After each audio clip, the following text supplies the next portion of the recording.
Good morning mga pare ko. Buti na lang itong umaga na to. Hindi gaano kainitan. Saktong-sakto lang. Parang hindi din siya uulan. Saktong-sakto lang. So maganda talaga mag-rides pag ganito yung panahon. Hindi maulan, hindi mainit. Pag umiinit, grabe naman kasi napakainit yun. So yung ganito, okay lang yun. So yun na nga, good morning, shout out sa inyong lahat. So panoorin nyo yung travel vlog namin ngayon.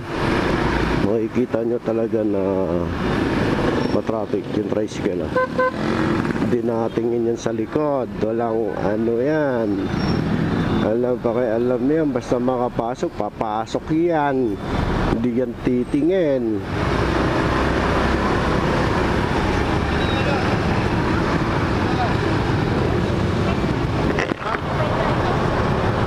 Hindi tayo makakalusot. Malaki to.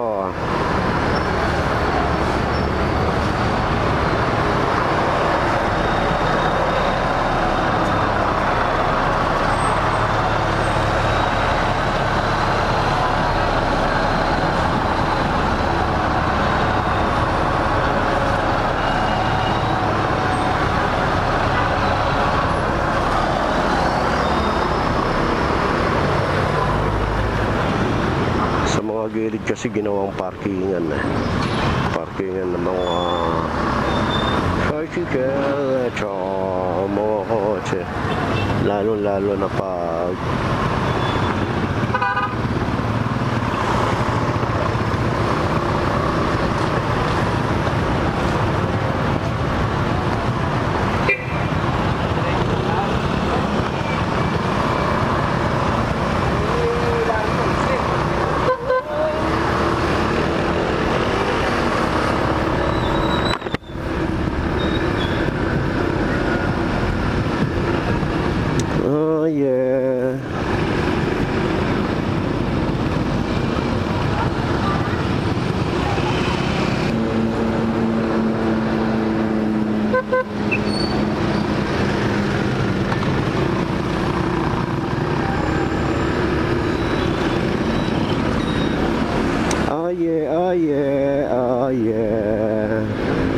madami silang second hand dyan mga karigay.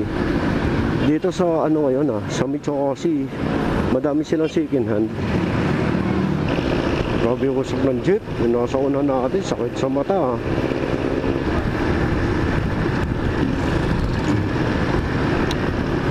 bagong bagsak sila. Ayan mga second hand, may second hand sila na puti na samurai.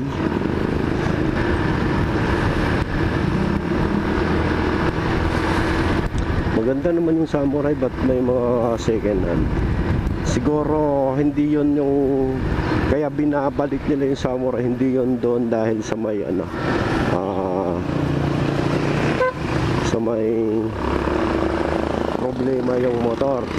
Ang pagkakaalam ko siguro doon yun sa hindi nakakahulog, yung parang ganon. Ouch! Oh, grabe! Lalalim ng butas. Umano yung butas ngayon sa mga kalsada, lalo na nung umuulan ngayon.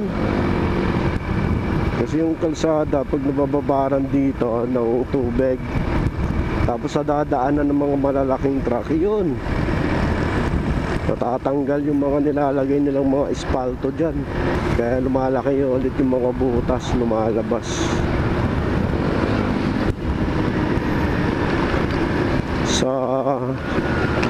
Sa linggo pakabit namin yung mini driving light. Kasi yung mini driving light na nakakabit kay Dilaw ngayon, nakapondi na yung puti na ilaw, bali yung nagana yung dilaw lang. Yung dilaw kasi hindi masyadong hindi ko masyadong kita pagdating sa kalsada. Tsaka yung stock natin na headlight sa taas nakatutok. Mahirap adjustan kasi pag mga LED lights. So kailangan talaga bilhan mo na lang ng bago. Yung buong headlight ang papalitan.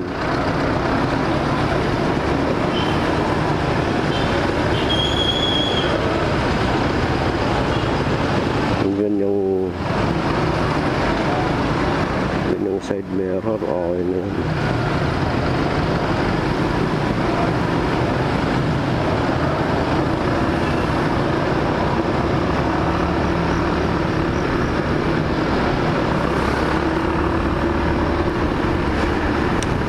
Si Dilaw kasi napakarumi. Hindi pa naghihilod, maputek. Kaya hindi ko muna sa winawasing ang pinapaliguan. Kasi maya-maya ay naulan paghapon pag nauwi kami.